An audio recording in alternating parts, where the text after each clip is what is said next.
Let's get it. Sidekicks presented by Frogtown Johnny's. Coach Francis Stevens joining us in studio. Thank you for taking the time, Coach. Absolutely. I put a suit coat on for only it's for about you time. today, You right? saw last week, I got all spiffy, so he thought he had to replicate it as well. I like that. I like there we go, right? Lots of great soccer on both the boys and girls side. Let's start with the girls. Who's your team of the week? The team of the week this week is going to be the Bowling Green Lady Bobcats, and what a story that was last week down there in Wood County.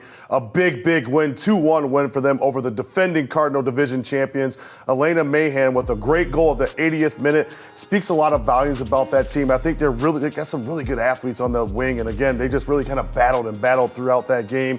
And the biggest part about this is their head coach, Erica Kemple, is on maternity leave. So that tells you the trust that she has in her staff and those players believing in that staff to get that big of a win. They're going to be a big-time threat in the Cardinal Division. Bowling Green undefeated against Toledo-area teams. 3 wins, 1 draw, including a 7-0 dub over Fremont Ross. They're dominant. Absolutely. Who's your girls' player of the week? Oh, boy. Into the chat, Mira Zemke from Sylvania Yes, Northview. sir. You're going to hear this name for a very, very long time. She's just a freshman, and I tell you what, so dynamic. Really came on the scene and announced herself in that first game against Sylvania Southview.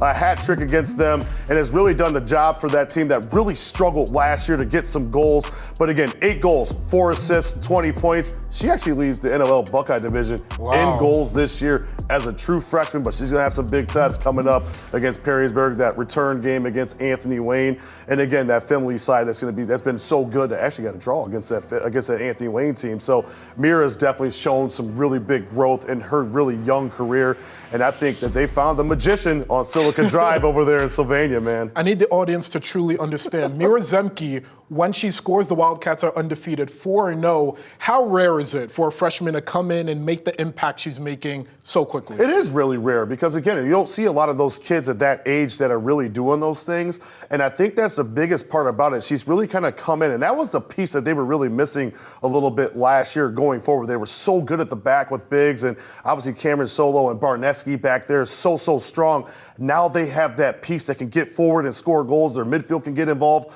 a little bit more. Now they're starting to send some wings as well, too. They had a really good draw against St. Ursula Academy at St. Ursula Academy just about a week and a half ago. This team can only keep going up. I don't think they'll go down. I think they'll keep trending up, and I think that's going to be the biggest difference for this Lady Cats team. Boys side, who's your team of the week? Well, he's got to go back over to Silica Drive over there with Sylvania Northview, and Chris Black's group, you can't say any more about them. They've really grown on the season, had a tough early loss against a really good Springfield team, which we'll get to them here in a little bit, but a big solid win last week against Ottawa Hills, and then going up US 23 up in near the Ann Arbor area and knocking off Saline 2-1 on their home field. Saline last year was a Division I state semifinalist with some pieces returning. Bartley Leidy, who used to be the longtime coach over at Whitmer High School, now taking over that Saline program. That is a big step for this Northview team, especially changing system. You're starting to get more players involved. Javi Hale starting to score goals. They had a big win last night down at Findlay, and that's going to be the big piece. But they got a big test coming up on Saturday in Cleveland, taking on the #1 ranked team in the state of Ohio, but also the #2 ranked team in the country, the St. Nations Wildcats. So Wildcats versus Wildcats in Cleveland. It's going to be must-see, but I like where this Northview team's going. Northview coming in hot in the Max Preps poll, ranked 19th in Division II. Who's your player of the week? Oh, boy. Give it to me. We talked about it last week, man. Kyle Mortensen. Boy, what a night. He is just torching dudes right now, man. I mean, it's unbelievable. 4 goals last night, 1 assist in that 7-0 win down at Bowling Green, and he's got 19 goals in 7 games. Say it again. 19 goals in 7 games, man. And we got game 8 tomorrow against Napoleon. He's been unbelievable. He's been a big piece of the team. He scored 11 goals last year in that position. He gives Coach Sloan a lot of flexibility because now you have to worry about his son Aiden scoring goals, or Pappas, or guys like that. Kyle Moore's become that big piece for them, and that's going to be the biggest piece for them moving forward if they want to contend for anything they want to do doan the road. We got to harp on this for a second because we're talking about a guy in Kyle Mortis, only 11 goals a season ago. Here we are in 2025. We're not even halfway through, and Mortis has 19. What is the biggest difference you're seeing in his game? I think he's got more mature. I think he's got a lot more composure in his game. And I think that's been the most important piece for me looking at him a year ago, just kind of like just played at 1,000,000 miles per hour. But that's just kind of kid he is. But I think he's got a lot more composed around the goal. But I think he has a lot of trust within his teammates to get him in really good spots. He picks his spots and he punishes you when he does that. And he's done it 19 times already. So I'm pretty sure any team that's going to be watching film, stop this kid. But it also opens up some other pieces for that Springfield team. Yes, sir. On track for 40 goals around there. All-Ohio player, lock for sure. Right. Game of the week, Anthony Wayne in Perrysburg. It's a huge NLL Buckeye division tilt when you consider all the tiebreakers. What moves you about the matchup? Well, the biggest thing about that game is going to be is one, it's played at Sylvania Southview, so it's going to be kind of like a neutral site game. But it's an Anthony Wayne home game due to the fact they don't have a field right now due to some construction. But these two games last year were really, really good games, and I think what it came down to is Brian Billings is so good at his game plan of just being able to defend. We know Perrysburg likes to be on the ball. They like to take up a lot of the ball, but the biggest challenge about this, can you stop Anthony Wayne on those long throw-ins, those set pieces? That's what they're built. That's what their identity is, and that's where they've been so strong, and that's what won them the outright NLL Buckeye Division last year. I think this game kind of favors Anthony Wayne, but when you give a Perrysburg team this kind of width over at Sylvania South, that feels 75 yards wide. So when you get a team that likes to be on the ball a whole lot, this can cause some problems for a team that doesn't do well against teams that got possession and they got width and they got guys who can run on the outsides. It's going to be, I'm not going to make a prediction, but it's going to be a really good game tomorrow over there at Southview. Perrysburg, 2 wins and 11 matchups against Anthony Wayne since 2015. Let's get to your top 10. Let's start on the girls' side. Perrysburg and Anthony Wayne, 1 and 2. But just beyond that, what is standing out to you this week about our Toledo-area team? Well, I think the biggest thing about it is, 1, 3 and 4 kind of stayed the same. Obviously, you have St. Ursula and Sylvania Northview. Now, they do have a draw. The good part about it is they're both Division II. Might see each other in the districts. But I think right now you're starting to see Findlay trend up a little bit. Coach Aubrey does a really good job down there. That was a big win for them, or excuse me, a big draw for them against Anthony Wayne just a couple weeks back, that 1-1 draw. But again, Anthony Wayne answered the call, going to beat Avon just last past Saturday. But I really like this Bowling Green team and where they're going because they're very dynamic. They like to use the width. They got some good midfield pieces. I think Mahan could be a big-time problem up front. We got a newcomer in Rossford. They started out hot, 6-0. They've had 3 straight losses, but three really quality teams that they played. They got an excellent goalkeeper out there that really caught my eye last year, and I think they can keep him in games. And really the biggest thing right now, can Clay and Southview just kind of claw back into that space there?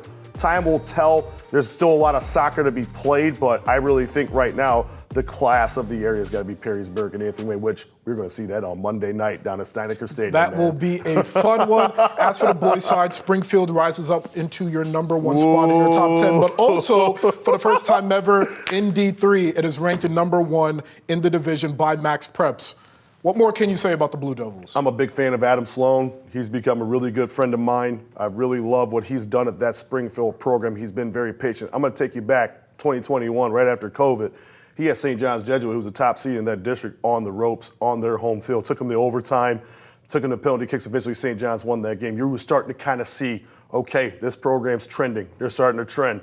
Now they're here. You know, we always talk about the St. John's, St. Francis, Anthony Wayne, Perrysburg, and Findlays of the area. They've kicked that door down and said, hey, we're here too. And you got to go through us if you want to be there. But they deserve this number 1 ranking.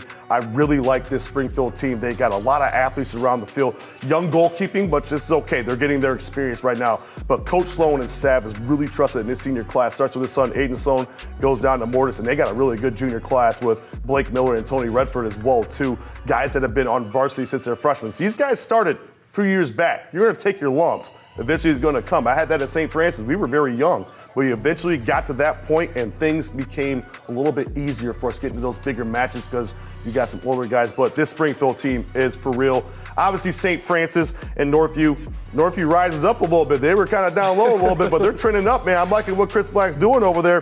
Perrysburg, they got to have that draw right now with Perrysburg, which that makes a big game for tomorrow night because you want to see what kind of distance you can create. They've got to go for a league title. Obviously, Anthony Wayne, Southview kind of in that 5-6 area. St. John's Jesuit right there. Right now, there's been such a tough schedule for them. I think they'll turn it around when time matters. It's still really early in the year, but we'll see what happens for them. Maumee, a newcomer. They lost some really good players last year, and Wagner, who is the 14th all-time leading scorer in the history of Ohio soccer, and Frankie Folger. But this Maumee team could be a threat for this Springfield team because they both are in the same district. And then obviously Bowling Green, which we were talking about that a little bit. They lost to Springfield 7-0 last night. That's okay. You're going to have to play them again here eventually soon. So now they've already seen what Kyle Mortis can do. Can we slow him down the next time? But I think this Bowling Green team, Josh Fox gets them going the right direction. They probably have to move some pieces around. And Clay's still in that argument right now as well, too. That Cardinal division can be tough because it really right now it looks like Springfield's kind of just creating the distance. All it takes is just those return games. You got to go on the road and play at places. But I really like this Springfield team. I think they definitely deserve to be the top team on the poll this week. Until someone else says anything different, I don't know. But that St. Francis team right behind them, with the injury bug right now, is a tough loss for them on the road against a really good University of Detroit Jesuit team last year. I expect Coach Kern and that staff over there to keep that team trying to go through the process. Right now, we're okay. But I think the biggest thing for them is they play such a tough schedule. This prepares them for October, and they're looking to try to win a 5th straight district title. We'll see what happens here in the next couple weeks for them when they get healthy. Coach Francis Stevens joining us. Week 2 of Sidekicks. Yes, sir. Every week throughout the soccer season. We're going to be having fun on Wednesdays here in studio. Coach, thank you so much for taking the time. Thank you for having me.